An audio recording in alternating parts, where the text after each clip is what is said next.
vídeo un poco bastante diferente, que es que voy a estar un ratillo, probablemente una hora y media o algo así, y vamos a hablar básicamente de lo que vendría siendo, bueno, tengo que preparar, o sea, tengo en la cabeza preparar una partida de rol. He mastereado con bastantes sistemas, pero jamás, de los jamases, he tocado todavía D&D 5, que para muchos es el sistema por excelencia. Entonces, me he decidido a leerme las normas y digo, voy a ponerme en directo, las leemos todos juntos, por si alguien luego quiere echarle un ojo y leerlas y tal. Y además, si alguien sabe, la gente que sabe mucho de esto, pues se pueden pasar y explicarme alguna cosilla. Así que nada, vamos a echarle un ojo. Tengo aquí el PDF que, según he visto, es un PDF abierto, por lo que si queréis tener acceso al libro de normas es gratuito. Y la versión en castellano tiene 243 páginas. Tampoco es mucho, también te digo que son páginas a 4, entonces es largo, pero bueno. Vamos al meollo, ¿sabes? Capítulo 1. Un mundo de tu propiedad. Tu mundo es el escenario para tu campaña. El lugar donde suceden las aventuras. Incluso si utilizas un escenario de campaña existente como Reinos Olvidados, se convierte en tuyo cuando estableces tus aventuras allí, creas los personajes que lo habitan y cambias a lo largo del transcurso de y lo cambias a lo largo del transcurso de tu campaña. En este capítulo encontrarás todo lo necesario para la construcción de tu mundo y la creación de una campaña que tendrá lugar en él. Ahí falta un acento. El gran escenario. Este libro, el manual del jugador y el manual de monstruos, presentan suposiciones determinadas de cómo están creados los mundos de D&D existentes. Entre los escenarios de campaña establecidos de D&D, Reinos Olvidado, Urihawk, Dragonlance y Mistara, no se alejan mucho de esa línea de suposiciones. Escenarios como Dark Sun, Eberron, Ravenloft, Spelljammer y Planescape se encuentran más lejos de la línea base. Mientras vayas creando tu propio mundo, tendrás que decidir en qué parte del espectro quieres que se encuentre tu mundo. Suposiciones básicas. Las reglas del juego se basan en las siguientes suposiciones básicas sobre el mundo del juego. Los dioses vigilan el mundo. Los dioses son reales y representan gran variedad de creencias, con cada dios reclamando dominio sobre los aspectos del mundo, sobre un aspecto del mundo, como la guerra, los bosques o el mar. Los dioses ejercen influencia sobre el mundo mediante la concesión de magia divina a sus seguidores y el envío de señales y presagios para guiarlos. El seguidor de un dios, eh, el, segui- eh, el seguidor de un dios lo sirve como su agente en el mundo. El agente tiene por objetivo promover los ideales de ese dios y derrotar a sus rivales. Aunque algunas personas pueden negarse a adorar a los dioses, nadie puede negar su existencia. Como vemos, se supone básicamente que en realidad luego esto es un mundo abierto, entonces tú puedes hacer lo que quieras, pero supone que hay múltiples dioses y cada dios representa una cualidad, ¿no? Un conjunto de cualidades o un conjunto de territorio. En plan, dios del mar, como lo hacían los antiguos griegos y los antiguos romanos, básicamente.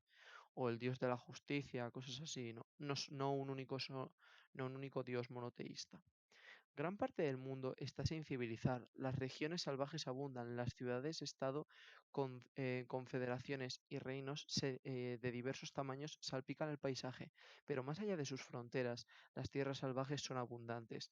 La gente conoce bien la zona donde ellos viven. Han oído historias de otros lugares por comerciantes y viajeros, pero pocos saben lo que hay más allá de las montañas o en las profundidades de la gran selva, a menos que hayan estado allí ellos mismos. El mundo es antiguo. Los imperios se alzan y caen, dejando pocos lugares que no hayan sido tocados por la grandeza o decadencia imperial. La guerra, el tiempo y las fuerzas naturales reclaman ocasionalmente el mundo de los mortales. proporcionando lugares ricos en aventuras y misterio. Las civilizaciones antiguas y su conocimiento sobreviven en leyendas, objetos mágicos y en sus ruinas. El caos y el mal a menudo aparecen en un imperio colapsado. Los conflictos dan forma a la historia del mundo. Poderosos individuos se esfuerzan por dejar su huella en el mundo, y facciones de personas con ideas afines pueden alterar el curso de la historia. Las facciones incluyen religiones, lideradas por carismáticos profetas, reinos gobernados por antiguas dinastías y sociedades oscuras que tratan de dominar magia perdida hace mucho tiempo. La influencia de estas facciones crece y mengua al competir entre sí por el poder. Algunos tratan de preservar el mundo y dar paso a una edad de oro. Otros persiguen fines malignos, tratando de dominar el mundo con puño de hierro. Aún otros buscan objetivos que van desde lo práctico hasta lo esotérico, como la acumulación de riquezas materiales o la resurrección de un dios muerto. Cualesquiera que sean sus objetivos, estas facciones chocan inevitablemente, creando conflictos que pueden dirigir el destino del mundo. El mundo es mágico. Los practicantes de la magia son relativamente pocos en número, pero dejan evidencia de sus artes en todas partes. La magia puede ser tan inocua y común como una poción que cura las heridas, o algo mucho más raro e impresionante, como una torre levitando o un golem de piedra que guarda las puertas de una gran ciudad.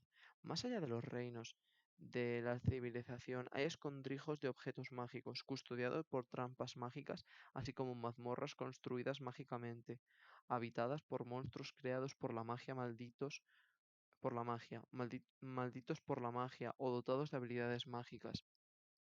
Básicamente te explica un poco que es como la base de D&D, pero luego D&D se puede aplicar a prácticamente cualquier idea que tengas. Y te dicen pues eso, que la gran parte del mundo está sin civilizar, o sea que hay muchas regiones que son salvajes actualmente y no se conocen. El mundo es muy antiguo, por lo que han existido, o sea, prácticamente todo son, o sea, sin gran parte del mundo encontraremos muchas ruinas y tal, porque está prácticamente todo desolado porque ha habido muchos grandes imperios y se han ido derruyendo uno encima de otro, ¿no? Al final, entonces puede haber muchas cosas antiguas y mágicas. Los conflictos dan forma a la historia del mundo, básicamente que eh, te bases en necesitas conflictos para proporcionar una historia a tus jugadores, pero bueno, aquí te lo venden todo y bueno, que el mundo es mágico y hay puedes presentar como que hay muy poquita gente, en números son reducidos las personas que controlan la magia. Al final intentas presentar el mundo como si fuera, como vendría siendo un pequeño, en plan, presentas el mundo como si fuera un pequeño eh, presentas el mundo, presentas un mundo que no es ni de lejos ideal y tienes que presentar como que hay muy poquita magia en el mundo realmente, pero claro, hay gente muy poderosa y tal, pero luego esto no tienes por qué basarte en ello, ¿no? Al fin y al cabo, pues puedes hacer lo que quieras, puedes hacer que no haya magia, que sea mucho más escasa o incluso que sea muy fácil acceder a la magia y que todo el mundo tenga magia y el mundo se base en ello, ¿sabes? Ahí ya está en tu decisión, pero que te lo venden como algo muy grande, algo muy lleno de poder, de significado. Y cuando lees este tipo de libros te vienes arriba porque dices, madre de Dios, aquí tienes un poder que cambia el multiverso entero y no sé qué. Y en realidad tienes que plantar los pies en el suelo y decir, mis jugadores van a empezar a nivel cero y lo mejor no es que su objetivo sea salvar el mundo, ¿sabes? Su objetivo igual es yo qué sé, atracar un barco, ¿sabes lo que quiero decirte? En plan, llega un barco a la ciudad y tienen que robar allí para alguien que les paga por ello o algo así, ¿sabes? No tiene nada que ver con la grandilocuencia. Y probablemente la mitad de las cosas que aparezcan en el libro no las van a ver. Ya no en las primeras episodios de la campaña, sino jamás, porque son niveles demasiado avanzados. Entonces esto es como demasiada grandilocuencia para lo que realmente nos interesa, que es la base, ¿no? Este es tu mundo. En la creación de tu mundo de campaña ayuda a empezar con las suposiciones básicas y considerar como tu escenario de campaña podría cambiarlas. Las siguientes secciones de este capítulo están dirigidas a orientar cada elemento y dar detalles sobre cómo profundizar en tu mundo con dioses, facciones y así sucesivamente. Las suposiciones esbozadas anteriormente no están grabadas en piedra, inspiran a los emocionantes mundos de D&D llenos de aventuras, pero no son las únicas suposiciones que se pueden aplicar, obviamente. Puedes construir un interesante concepto de campaña mediante la alteración de una o de más de las suposiciones básicas. Algunos de los mundos ya creados de D&D lo hacen. Pregúntate, ¿qué pasa si las suposiciones estándar no fueran de verdad, verdad en mi mundo? El mundo es un lugar mundano. ¿Qué pasa si la magia es rara y peligrosa e incluso los aventureros tienen poco o ningún acceso a ella? ¿Qué pasa si tu campaña se realiza en una versión histórica de nuestro propio mundo? Lo que yo estaba diciendo. El mundo es nuevo. ¿Qué pasa si tu mundo es nuevo y los personajes son los primeros de una larga lista de héroes? Los aventureros pueden ser campeones de los primeros grandes imperios, como los imperios de Netheril o Comandor en los Reinos Olvidados. El mundo se conoce, y si el mundo está completamente trazado y cartografiado, incluso con anotaciones de aquí hay dragones.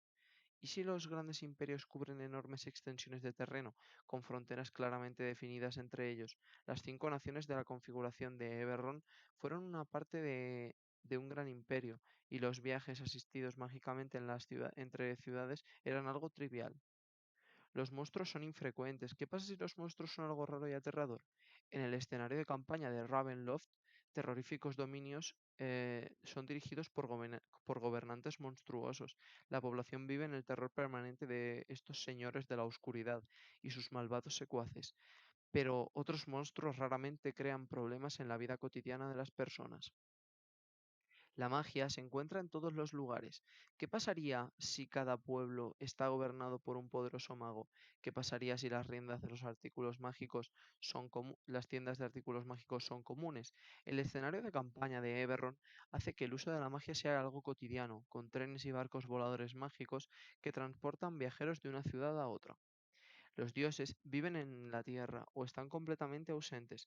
¿Y si los dioses caminan cotidianamente por la tierra? ¿Y si los personajes pueden desafiarlos y extraer su poder? ¿Y si los dioses están alejados y ni los ángeles pueden contactar con los mortales? En el escenario de la campaña de Dark Sun, los dioses se encuentran extremadamente distantes, quizá no existan, y los clérigos dependen de los poderes de los elementos para conseguir su magia. Te vende que básicamente hay un montón de ejemplos de un montón de historias ya preconcebidas en las que puedes básicamente ver que este mundo es tuyo, tú decides lo que quieres hacer, ¿no? Los dioses en tu mundo. El apéndice B del manual del jugador presenta un número de panteones, agrupaciones abiertas de deidades no unificadas por una sola doctrina o filosofía para su uso en tu juego, incluyendo los dioses de los mundos establecidos de D&D y panteones fantásticos históricos. Puedes adoptar uno de estos panteones para tu campaña o elegir deidades e ideas de estos para lo que quieras. Mira, un panteón de muestra en esta sección para ver un ejemplo. En lo que se refiere a las reglas del juego, no importa si tu mundo tiene cientos de deidades o una iglesia dedicada a un solo dios. En términos de reglas, los clérigos eligen dominios, no deidades, por lo que tu mundo se puede asociar a los dominios con las deidades de cualquier manera que escojas. Básicamente eligen un dominio, no una deidad. Tú ya eres el que introduce si hay varias deidades en el mismo dominio o una sola deidad. Panteones abiertos. La mayoría de los mundos de D&D tienen un panteón abierto de dioses, una multitud de deidades que gobiernan los diversos aspectos de la existencia, cooperando con diversidad y compitiendo uno contra otro para administrar los asuntos del universo. La gente se reúne en santuarios públicos para adorar a los dioses de la vida y la sabiduría, o se reúnen en lugares ocultos para venerar dioses del engaño o la destrucción. Cada deidad de un panteón cuenta con un ámbito o esfera de influencia y es responsable del avance de esa esfera de influencia. En el escenario de la campaña de Greyhawk, Eironeus es el dios del valor, que llama a clérigos y paladines a su servicio, y los alienta a propagar los ideales de la guerra honorable, la caballerosidad y la justicia en la sociedad. Incluso en medio de su eterna guerra contra su hermano Extor, dios de la guerra y la tiranía, Eironeus promueve sus propios ámbitos, la guerra luchada con nobleza y en defensa de la justicia. Básicamente hay múltiples dioses Y aquí te ponen dos ejemplos que son como dos dioses contrarios que son hermanos y que realmente están a la orden del día y, por ejemplo, le otorgan bendiciones y les explican cosas a los caballeros, básicamente. En la mayoría de los mundos de D&D, la gente es politeísta, honrando a deidades propias y reconociendo panteones de otras culturas. Las personas rinden homenaje a varios dioses, independientemente de su alineamiento. En Reinos Olvidados, una persona podrá suplicar a Umberly antes de salir al mar, participar en una fiesta de la comunidad para celebrar la época de la cosecha de Kauncea y rezar a Malar antes de ir de caza. Algunas personas sienten una llamada para servir a una deidad en particular, reclamando este dios como patrón. Los individuos particularmente devotos se convierten en sacerdotes mediante la creación de un santuario o ayudando al personal de un lugar sagrado. Mucho más raramente, aquellos que sienten esta vocación se convierten en clérigos o paladines investidos con la responsabilidad del verdadero poder divino. Santuarios y templos sirven como punto de reunión de la comunidad para ritos religiosos y festivales. Los sacerdotes de estos sitios relatan historias de los dioses, enseñan la ética de su deidad patrona, ofrecen consejos y bendiciones, realizan ritos religiosos y proporcionan entrenamiento en las actividades que su deidad favorece. Las ciudades y pueblos grandes pueden albergar varios templos dedicados a dioses individuales importantes para la comunidad, mientras que los asentamientos más pequeños pueden tener un único santuario dedicado a los dioses que los lugareños veneran. Para crear rápidamente un panteón para tu mando, crea un único dios para cada uno de los 8 dominios disponibles de los clérigos: muerte, conocimiento, vida, luz, naturaleza, tormenta, superchería y guerra. Puedes inventar nombres y personalidades para estas deidades o apropiarte de deidades de otros panteones. Este enfoque le permite a tu pequeño panteón que cubrir los aspectos más significativos de existencia y es bastante fácil de extrapolar a otras áreas de la vida que controla cada deidad. El dios del conocimiento, por ejemplo, también podrá ser el patrón de la magia y la profecía, mientras que el dios de la luz podrá ser el dios del sol y el dios del tiempo. Básicamente te dice que puedes elegir la cantidad de dioses que te salga de las narices y que normalmente suele establecerse como que hay gente que, o sea, la gente reconoce que hay muchos dioses, pero hay gente que se siente muy identificado con uno de ellos y se pone a su servicio, se convierten en clérigos. Si aún avanzan más en su causa, son investidos con luz, o sea, son investidos con parte de divinidad, con poderes divinos y se convierten en paladines, ¿sabes lo que quiero decir? Paladines investidos con la responsabilidad del verdadero poder divino. O sea, ser un paladín es como algo bastante tocho, parece. Un panteón de muestra, vale. El Panteón de Guerra del Alba es un ejemplo de la creación de un panteón con elementos en su mayoría preexistentes.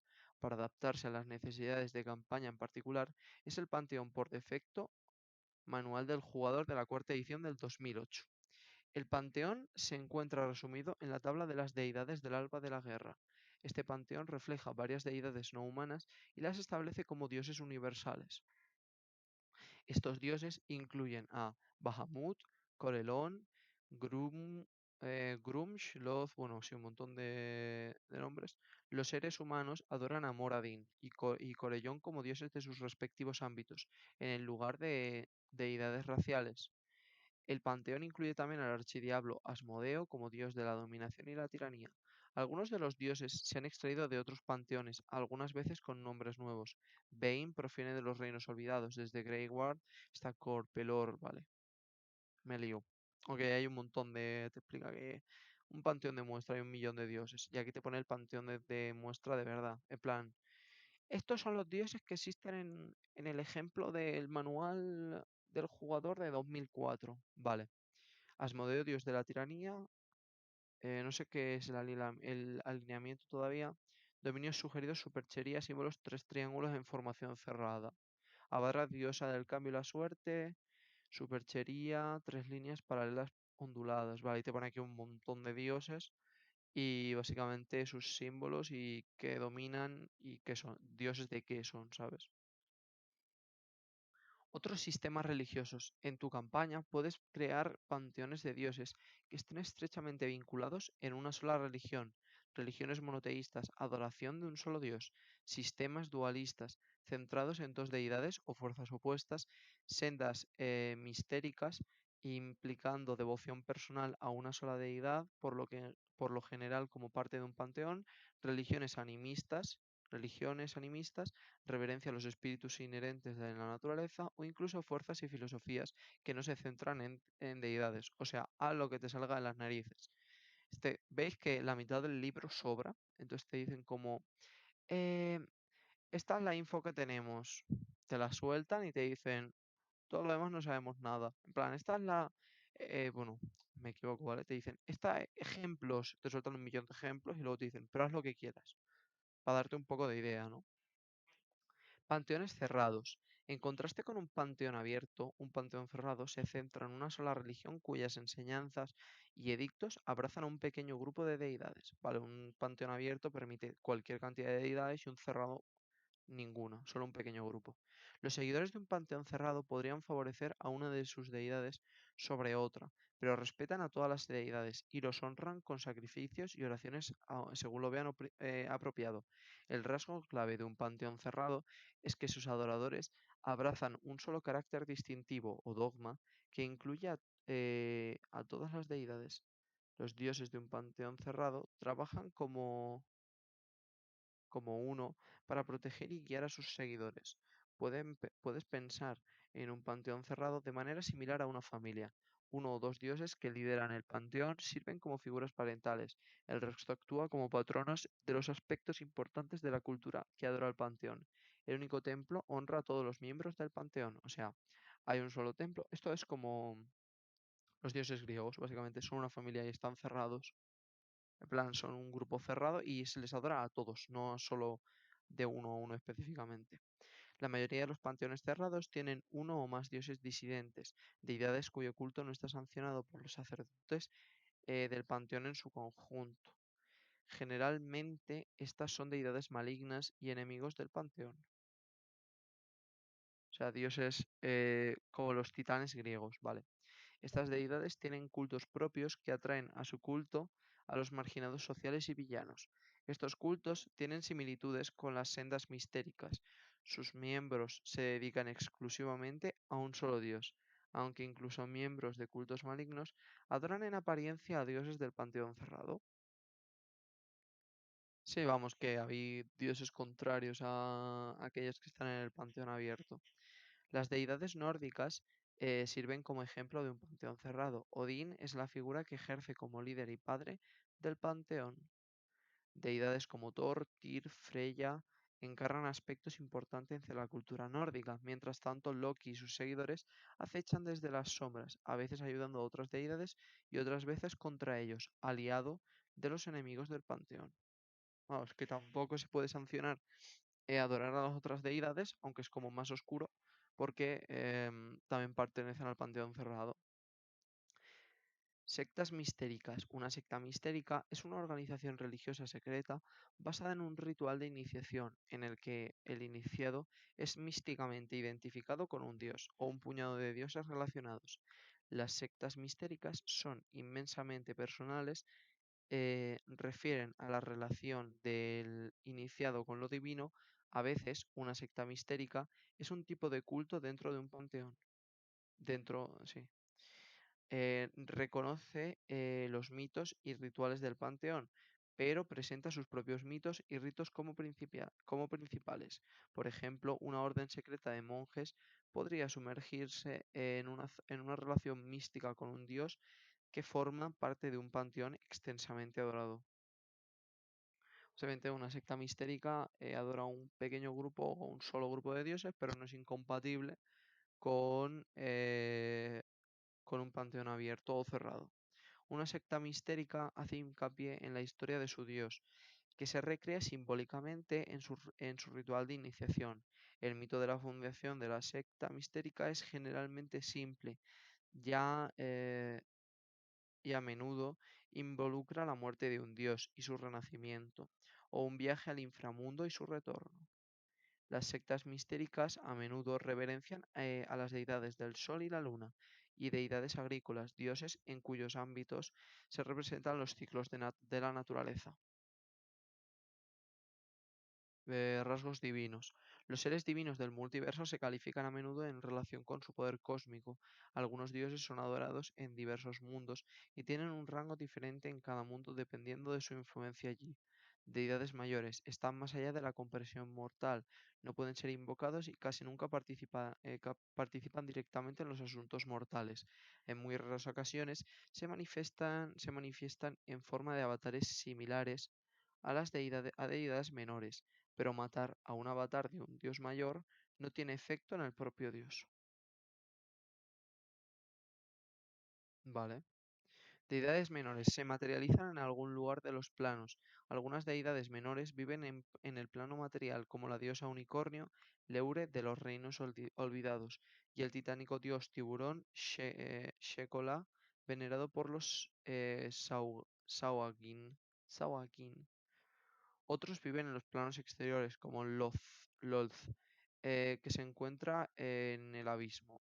Estas deidades pueden ser encontradas por los mortales. Las casi deidades tienen un origen divino, pero no escuchan ni contestan plegarias, conceden conjuros a clérigos, ni controlan aspectos de la vida mortal. Siguen siendo seres inmensamente poderosos y en la teoría podrían ascender al rango de dioses si acumulan suficientes adoradores. Las casi deidades se dividen en tres subcategorías: semidioses, titanes y vestigios. Los semidioses nacen de la unión de una deidad y un ser mortal. Tienen algunos atributos divinos, pero su parentesco mortal hace que sean los más débiles de las casi deidades. Los titanes son las creaciones divinas de las deidades. Pueden haber nacido de la unión de dos deidades, fabricados en una fragua divina, nacidos de la sangre derramada por un dios, o creados de otra manera a través de la voluntad o la sustancia divina. Los vestigios son deidades que han perdido casi todos sus adoradores y se consideran muertas. Desde una perspectiva mortal, con rituales esotéricos, se puede poner en contacto en algún momento con estos seres y extraer su poder latente. Básicamente te habla de hay distintos dioses, mayores y menores. Los menores se pueden materializar, los mayores no. Y, bueno, los mayores sí, pero no físicamente, o sea, no son ellos, sino que es una representación corpórea. Y luego tienes las casi deidades, que básicamente semidioses, titanes y vestigios, que con el suficiente, o sea, es como son, ya tienen poder como para ser dioses, pero les falta los adoradores, básicamente, ¿no? A ver, el ritual de iniciación del culto sigue el patrón de su mismo fundacional. Los neófitos vuelven a recorrer los pasos del dios con el fin de compartir el destino final de su dios. En el caso de los dioses muertos y resucitados, la muerte simbólica del iniciador representa la idea de la muerte de la vida de la antigua vida y el renacimiento en una existencia transformada. Los iniciados vuelven a nacer, permaneciendo en el mundo de los asuntos mortales, pero sintiéndose elevados a una esfera superior. Al iniciado se le promete un lugar en el reino del dios después de la muerte, pero también su vida tiene un nuevo significado. Chaval, lo de los dioses, te puedes morir aquí, ¿eh? Pero bueno, vamos a leerlo todo porque al final, aunque no sea extremadamente relevante, te da bastantes ideas y te puede servir, ¿sabes? Monoteísmo. Las religiones monoteístas adoran solo a una deidad y en algunos casos niegan la existencia de otras deidades. Si decides introducir una religión monoteísta en tu campaña, necesitas decidir si existen otros dioses. Aunque no los haya, aunque no los haya, otras religiones pueden coexistir con la religión monoteísta. Si estas religiones tienen clérigos con capacidad de lanzamiento de conjuros, sus conjuros pueden ser concedidos por la única y verdadera deidad, por espíritus menores que no son deidades, posiblemente incluyendo poderosas aberraciones celestiales, hadas, demonios o elementales, o simplemente por su fe. La deidad de una religión monoteísta tiene un ámbito extenso y se representa como el creador de todo, controlándolo todo y preocupando por todos los aspectos de la existencia. Por lo tanto, un adorador de este Dios ofrece oraciones y sacrificios al mismo Dios, independientemente del aspecto de la vida en la que necesite ayuda divina. Si marcha a la guerra, emprende un viaje o espera ganar el afecto de alguien, el adorador reza al mismo Dios. Gracias por la explicación, pero sí, ya lo habíamos supuesto. Algunas religiones monoteístas describen diferentes aspectos de su deidad. Un único Dios aparece con diferentes aspectos como creador y el destructor, y los clérigos de ese Dios se orientan en un aspecto u otro, determinando su acceso a dominios y posiblemente a su alineamiento basado en ese fundamento. El clérigo que venera el aspecto de destructor elige entre los dominios de tormenta o guerra, mientras que aquel que adora al aspecto como creador elige los dominios de naturaleza o vida. En algunas religiones monoteístas, los clérigos se agrupan en órdenes religiosas distintas para diferenciar a los clérigos que eligen diferentes dominios. O sea, cada clérigo aún así se especializa en una de las partes de su dios. Si quieren adorar al dios destructor o al dios, básicamente como si adoraran al Antiguo Testamento o al Nuevo Testamento en la religión cristiana. Dualismo. Una religión dualista ve el mundo como el escenario de un conflicto entre dos deidades o fuerzas divinas diametralmente opuestas. Muy a menudo, las fuerzas opuestas son deidades del bien y del mal, o deidades opuestas que representan estas fuerzas. En algunos panteones, las fuerzas o deidades de la ley y el caos son los fundamentos opuestos del sistema dualista, vida y muerte. Luz y oscuridad, materia y espíritu, cuerpo y mente, salud y enfermedad, pureza y corrupción, energía positiva y energía negativa. El universo de D&D está lleno de polos opuestos que podrían servir como la base para una religión dualista. Cualesquiera que sean los términos en los que se exprese el dualismo, generalmente se cree que la mitad que se, de la pareja es buena, beneficiosa, deseable o sagrada, mientras que la otra mitad se considera mala, sino explícitamente maligna.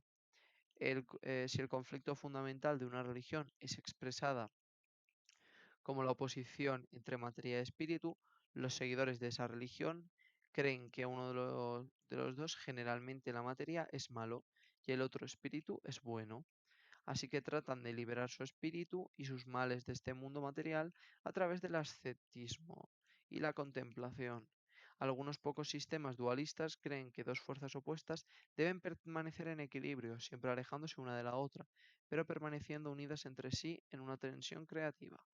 En una cosmología definida por un conflicto eterno entre el bien y el mal, se espera que los mortales tomen partido. La mayoría de los que siguen una religión dualista adoran a una deidad o fuerza declaradas como benignas.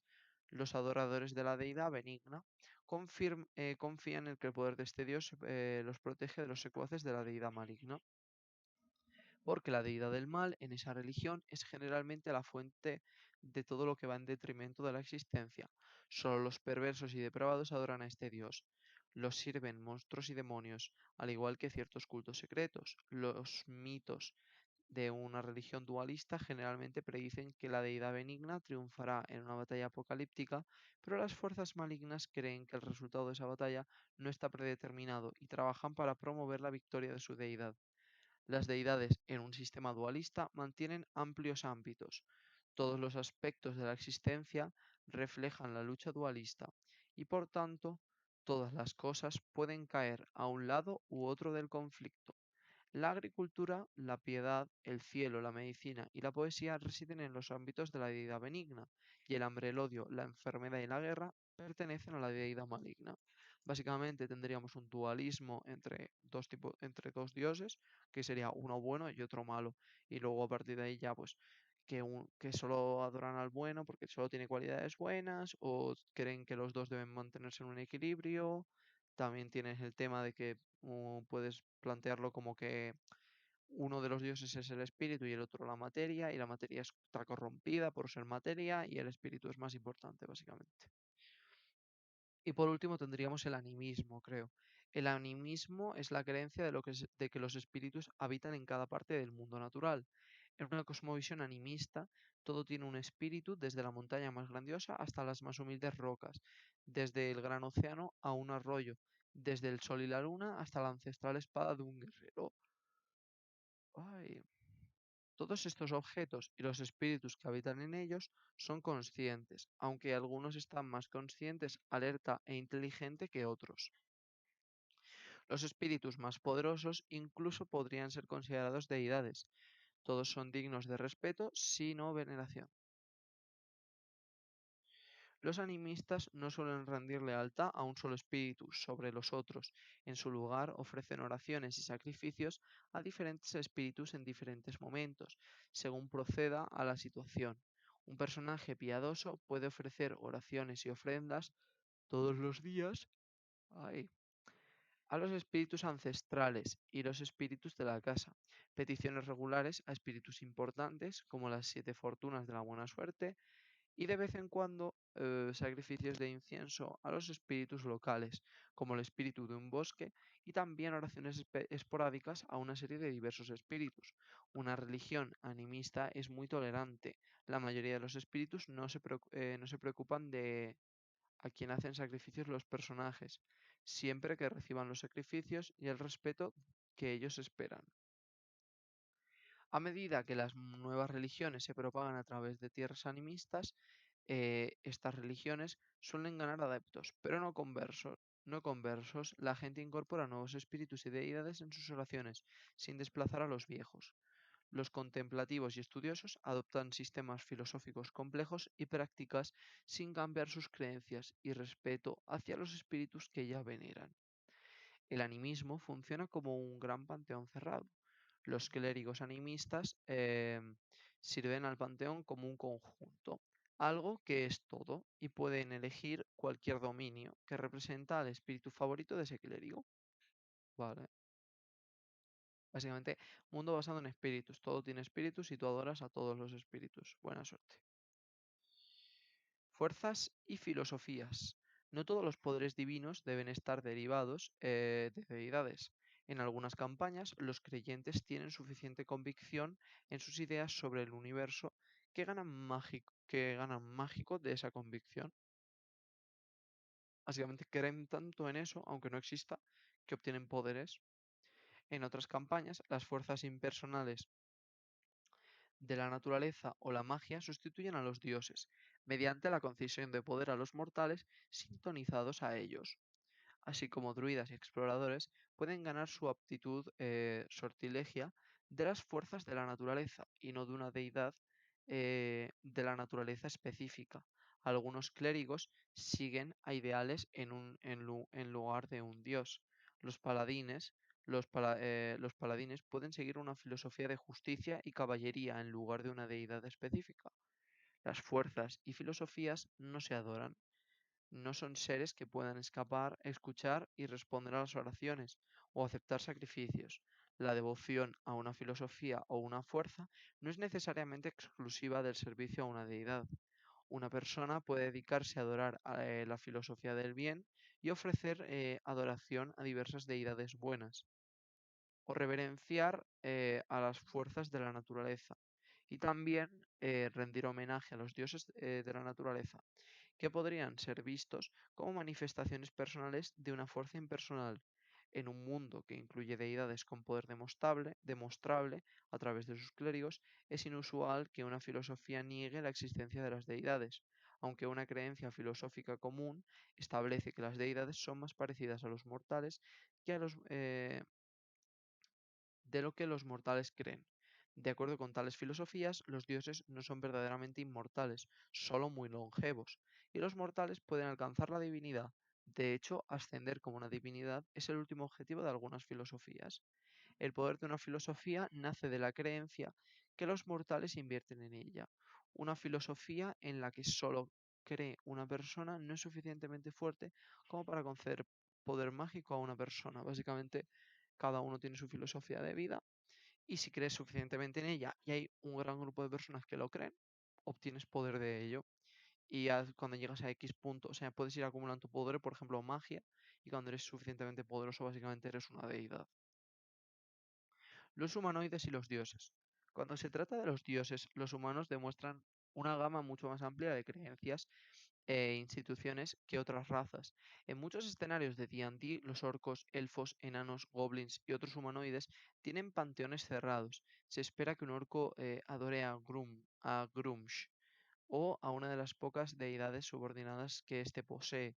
En comparación, la humanidad adhiere una enorme variedad de deidades. Cada cultura humana podría tener su propia organización de dioses.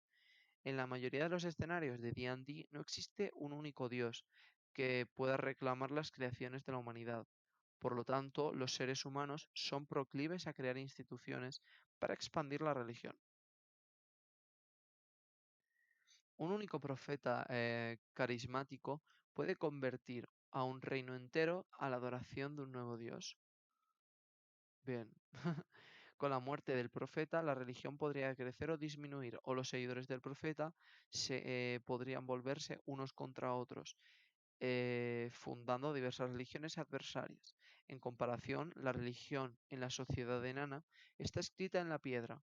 Los enanos de los reinos olvidados identifican a Moradin como su creador, mientras individualmente los enanos pueden adorar a otros dioses. Como cultura, los enanos están dedicados a Moradin y el panteón que lidera. Sus enseñanzas y magia están arraigados tan profundamente en la cultura de los enanos que se necesitaría un cambio cataclísmico para reemplazarlo.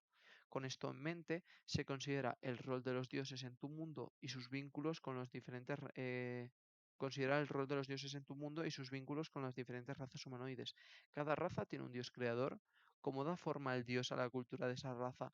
¿Existen otros pueblos libres de semejantes lazos divinos y libres de adorar a quien ellos deseen? ¿Se opuso alguna raza al dios que la creó? ¿Ha aparecido una nueva raza creada por un dios en los últimos años? Una deidad también podría tener vínculos con un reino, líneas nobiliarias u otra instrucción u otras instrucciones culturales. Con la muerte del emperador, un nuevo gobernante podría ser elegido por presagios divinos enviados por la divinidad que protegía el imperio en sus primeros días. En un lugar eh, semejante a ese, la adoración de otros dioses podría ser ilegal o estar estrictamente controlada.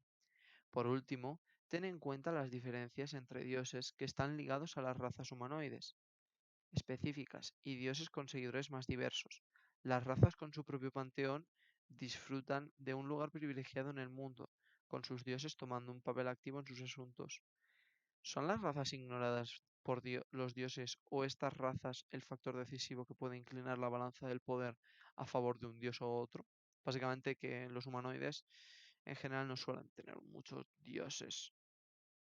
Así que pues, o sea, no suelen tener muchos dioses. Pueden adorar un poco a los dioses que quieren y tienen un dios que se supone que es su creador, como dice de los enanos, que otorgan su vida y su cultura a un dios que es el que le creó, pero pueden creer que existen otros dioses y adorarlos también. A ver, cartografiando tu campaña. Al crear el mundo en el que tiene lugar tu campaña, querrás un mapa. Puedes tomar uno de los dos enfoques para ello. Gracias por el follow del Geox por 20. Bueno, al crear el mundo en el que tiene lugar tu campaña, querrás un mapa. Puedes tomarlo de uno de los dos enfoques para ello, de fuera para adentro o de dentro hacia afuera. A algunos DMs les gusta empezar con la parte exterior, creando el panorama general del mundo al inicio de la campaña para tener un mapa que muestre continentes enteros y luego hacer zoom sobre las áreas más pequeñas. Otros DMs prefieren lo contrario, comenzando con una pequeña zona del área de campaña, cartografiándola una provincia o reino a escala, ampliando el zoom cuando las aventuras llevan a los personajes a un nuevo territorio. Cualquiera que sea el enfoque que tomes, los hexágonos funcionan bien para crear entornos al aire libre, cuando se puede viajar en cualquier dirección y el cálculo de distancia podría ser importante. Una sola hoja de papel hexagonal con 5 hexágonos por cada pulgada es ideal para la mayoría de los mapas. Utiliza una escala adecuada para el nivel de detalle que quieras en el mapa. El capítulo 7 ofrece más información sobre la creación y cartografía de áreas silvestres.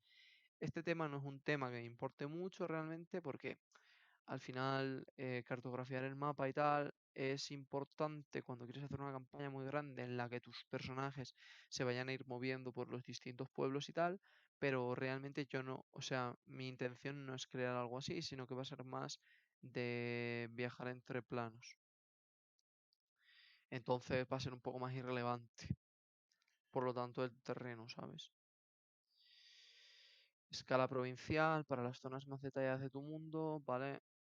Creo que esto no lo vamos a saltar porque explica más o menos las escalas, escala continental, combinando escalas, asentamiento, propósito, costumbres locales, base de operaciones, tamaño, tienes una aldea, gobierno, defensa, comercio, organizaciones.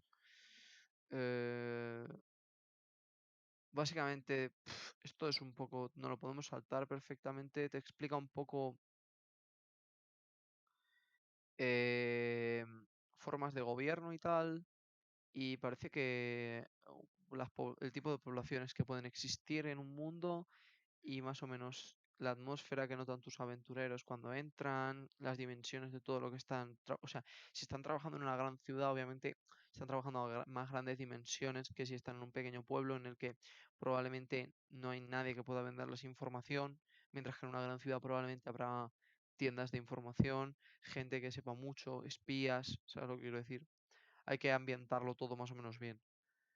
Esto no sé si es interesante. Formas de gobierno. Una población rara vez se encuentra aislada. Un pueblo o ciudad podría ser una ciudad-estado teocrática o una próspera ciudad libre gobernada por un consejo de mercaderes.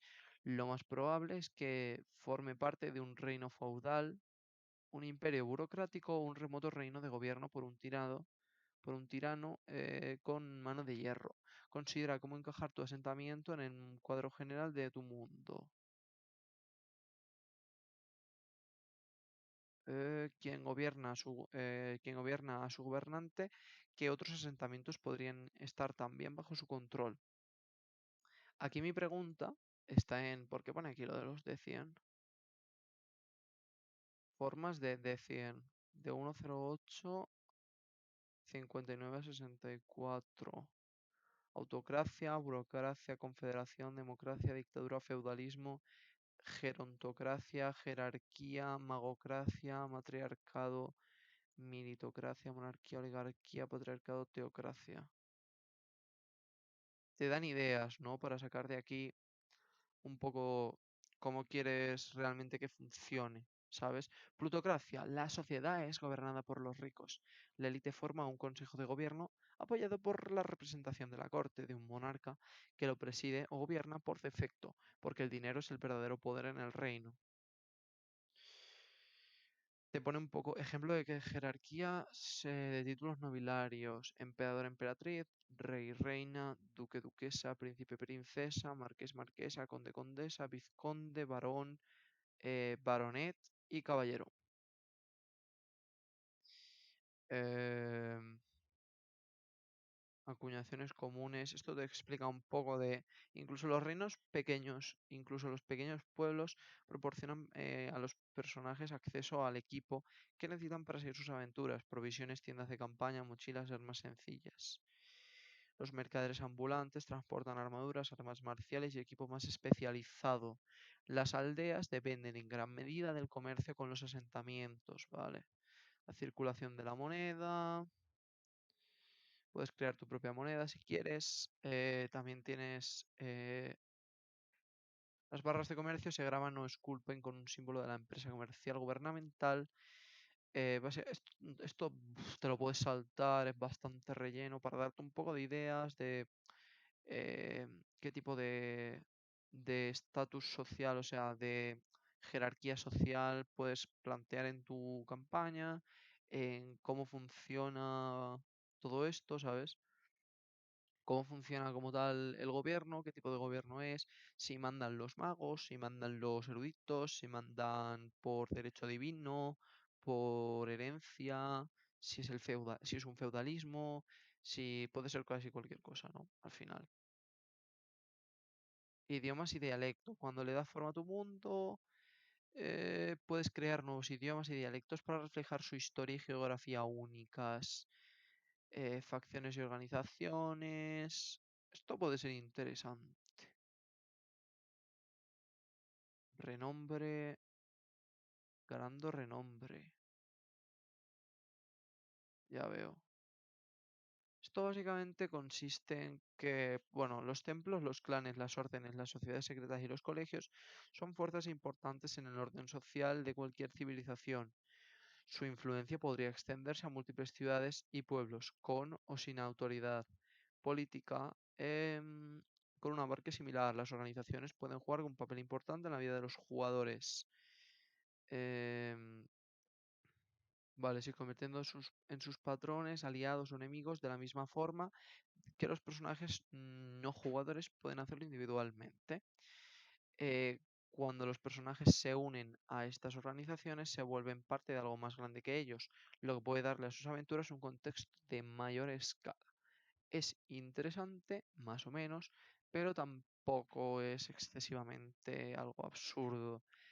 Esto es difícil de aplicar, obviamente, pero te explica un poco lo que vendrían siendo los conceptos básicos de cómo hacer organizaciones, por ejemplo, gremios, cosas así, facciones, y que tus personajes tengan acceso a unirse a una de estas acciones y tal, facciones y tal. Eh, sí, básicamente, la organización es una forma de recapitular el trabajo que has realizado en ese momento. Por ejemplo, te ponen la facción de los arpistas. Los arpistas son una dispersa red de lanzadores de conjuros y espías que defienden la igualdad y encubiertamente se oponen al abuso del poder mágico o no. La organización se ha alzado, destruido y vuelto a alzar numerosas veces. Su longevidad y resiliencia se deben a su naturaleza descentralizada y secretista de raíz ya la autonomía de sus diversos miembros. Los arpistas están formados por pequeñas células y operarios solitarios a lo largo de todos los reinos olvidados, aunque interactúan y comparten información entre ellos de vez en cuando según sea necesario. La ideología de los arpistas es noble, y sus miembros se enorgullecen de su ingenuidad e incorruptibilidad. Los arpistas no buscan poder o gloria, solo un tratamiento justo e igualitario para todos. Lema, abajo con la tiranía, justicia e igualdad para todos. Creencias. Las creencias de los arpistas pueden ser resumidas en estos puntos. Uno nunca puede tener demasiada información o demasiado conocimiento arcano. Demasiado poder lleva a la corrupción y el abuso de la magia en particular debe ser vigilado de cerca. Nadie debería de ser importante. Meta, reunir información a través de Faerum, percibir la dinámica política de cada región y promover la igualdad y la justicia por medios encubiertos. Actuar abiertamente como último recurso, frustrar a los tiranos y a cualquier líder, gobierno o grupo que se vuelva demasiado poderoso. Asistir a los débiles, los pobres y los oprimidos. Misiones típicas. Misiones típicas de los arpistas incluyen el asegurar un artefacto que podría alterar el equilibrio de poder en una región, recoger información sobre un individuo u organización poderosos y determinar las verdaderas intenciones de una ambiciosa figura política o lanzador de conjuros.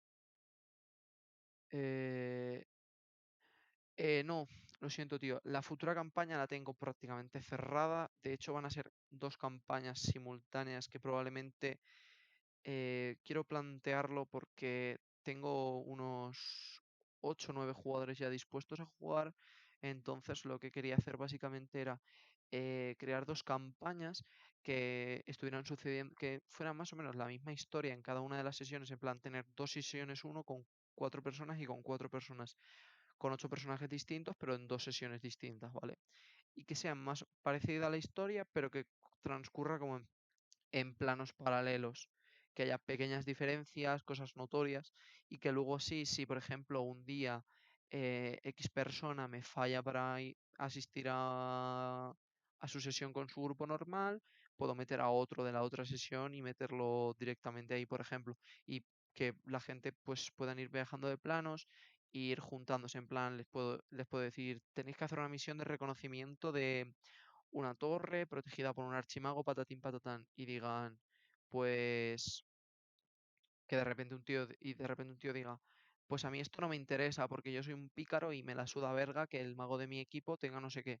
Y por ejemplo, en el otro grupo tengo otro mago y hablan los dos magos y dicen, tío, nos podemos ir. Y yo les digo, vale, estos son los requisitos para que viajéis entre planos y tal, pero llegáis allí y podéis hacer la misión entre los dos juntos, aunque sean dos grupos separados, ¿sabes? Básicamente esto está interesante, lo de las facciones. ¿Podría yo crear unas facciones para que se sintieran, para que le echaran un ojo a los jugadores, o incluso podría decirles que pueden crear ellos su propia facción, idearla y decirme sus ideales y tal, que ellos pertenezcan a la facción si quieren, y yo crear un poco la historia alrededor de, o sea, introducir en todo el lore y todo el world building las facciones que me han ido dando más alguna más. El renombre es una regla opcional que puedes usar para vigilar la posición de un aventurero dentro de una facción o organización particular. El renombre es un valor numérico que comienza en cero y luego incrementa a medida que un personaje gana favor y reputación dentro de esa organización. Puedes unir beneficios al renombre de un personaje, incluyendo rangos y títulos dentro de la organización y el acceso a distintos recursos.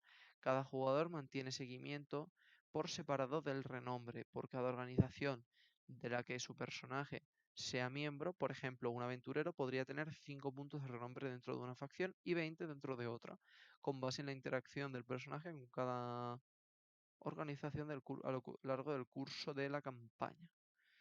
Básicamente, beneficio del renombre. Los beneficios para incrementar el renombre dentro de una organización pueden incluir rango y autoridad. Vale, no tiene tampoco mucho sentido. Eh, es lo que vendrían siendo. em, Básicamente es un poco pura interpretación tuya. En plan, tú decides. En plan, tienes, yo que sé, 15 de renombre porque has hecho tropecientas cosas. Hemos estado ya 7 sesiones y has ido haciendo cosas que tienen que ver con tu grupo. Así que tienes 15 de renombre. Si necesitas, por ejemplo, yo que sé, si eres un paladín que está en un grupo que protege la justicia, si necesitas, estás en una ciudad grande y necesitarás, por ejemplo, la ayuda de un par de hombres que te ayudaran, un par de escuderos, probablemente si tienes cierto renombre, te podría facilitar que ficharas ese equipo, supongo. Entiendo. Eh, y luego obviamente se puede perder renombre, ¿vale? Ejemplo de rango de facciones: Gran Arpista, renombre 50, Orden del Guantelete, Mano Justa, Enclave Esmeralda, Amo de lo Salvaje, Alianza de los Señores León de la Corona. Se le va a la olla, o sea, aquí hay demasiada info que no deberíamos asimilar y que no deberíamos ni siquiera leer. Ponen muchos ejemplos de cosas que no conocemos y se va completamente de las manos porque es muchísima información que no tiene mucho tipo de sentido. Eh, otra facción de ejemplo, vale. Básicamente, únete, nos prospera, opóntenos y sufre. Perfecto. Vale, con pequeños cambios, el sistema de renombre también puede servir para medir el vínculo de una persona con los dioses. Es una excelente opción para campaña donde los dioses tomen roles activos en el mundo. Usando este enfoque, llevas cuenta del renombre basado en específicas figuras divinas en tu campaña. Cada personaje tiene la opción de elegir una deidad o panteón con las metas, doctrinas y tabús con las que los creaste. El renombre que gane será llamado piedad. Un personaje gana piedad honrando a sus dioses, cumpliendo sus órdenes y respetando sus tabús. Estamos hablando literalmente de que, por ejemplo, si quieres personificar los dioses, es buena idea. Puedes meter que sean que el dios como tal cree una facción y que sus seguidores formen parte de la facción.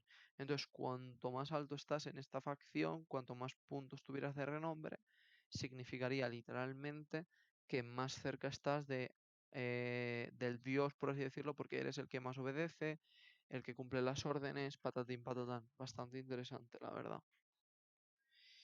Eh, ¿Cuánto nos queda? Bastante.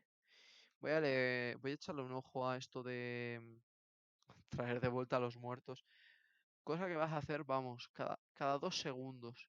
Vamos a dejarlo por ahí abajo de la magia. Vamos a leer un ratito más y lo dejo enseguida. Eh, vamos a ver. Ay. La magia en tu mundo. En la mayoría de los mundos de D&D, la magia es natural, pero sorprendente, y a veces terrorífica. Todos saben sobre la magia, y la mayoría ve una prueba de ella en algún punto de sus vidas.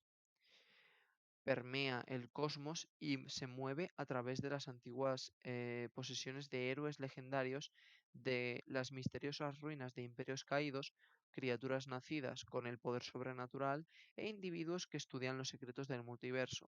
Las historias y relatos están llenas de hazañas de quienes la manejan.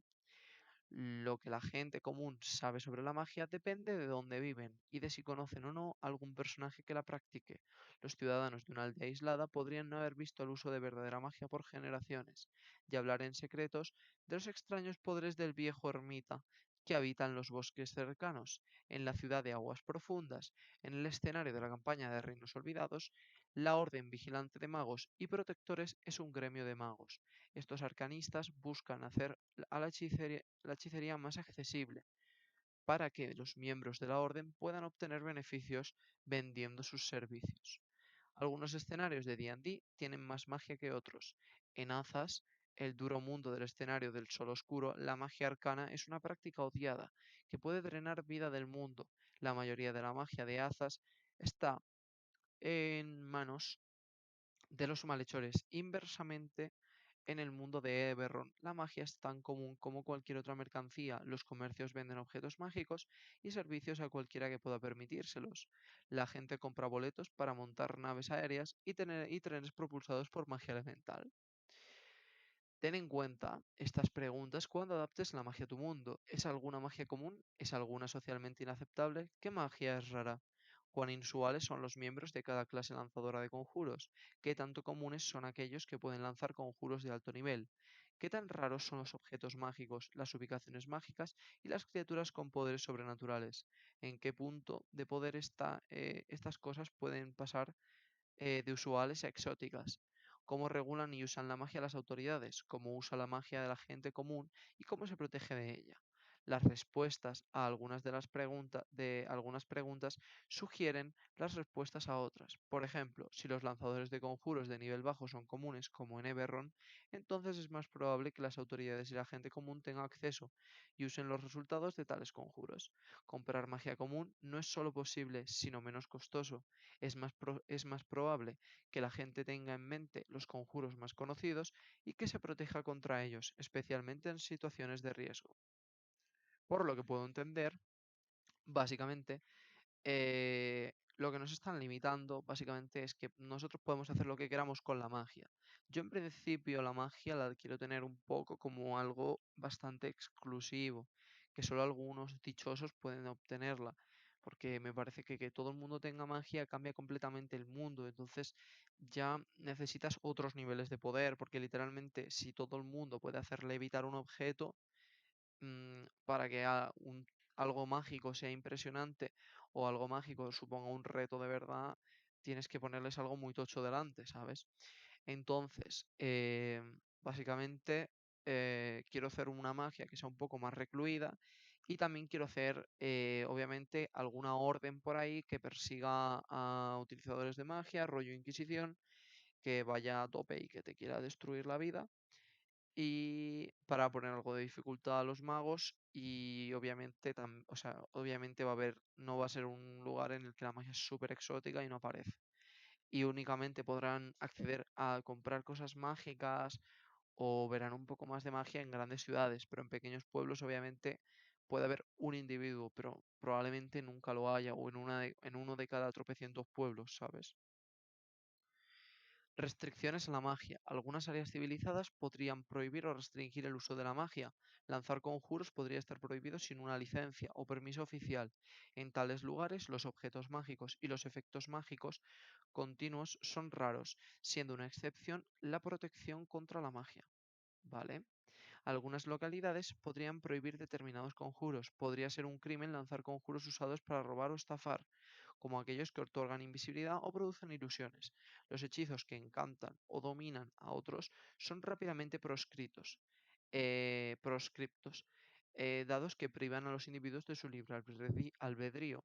Los conjuros destructivos están probablemente prohibidos por motivos obvios. Un gobernante local podría tener una fobia con respecto a un efecto o conjuro específico, tal como los efectos de cambio de forma, si tuviese miedo de ser suplantado, y promulgar una ley restringiendo este tipo de magia. Es una cosa interesante que no haya pensado y podríamos darle vueltas, la verdad. Básicamente, eh, tenemos que podemos restringir la magia como queramos, obviamente manipular mentes y tal está feo, y destruir mucho también está feo, por lo que probablemente en grandes ciudades la magia esté bastante restringida y no se pueda utilizar. La cuestión es hasta qué punto los seres humanos propios son capaces en este mundo de darse cuenta de que están utilizando magia alrededor suyo o de que están utilizando magia con ellos.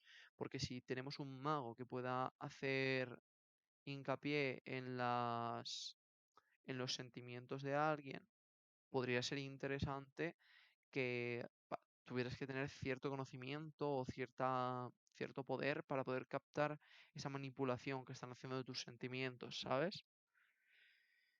Y me parece algo bastante interesante. También puede ser que haya ciudades como tal de magos, en lo que prácticamente casi ningún hechizo esté prohibido, puesto que si todos somos magos, nadie puede utilizar magia básica para manipular a la gente, ni nada puede llegar a ser tan peligroso porque rápidamente puede controlarse por los demás, ¿no?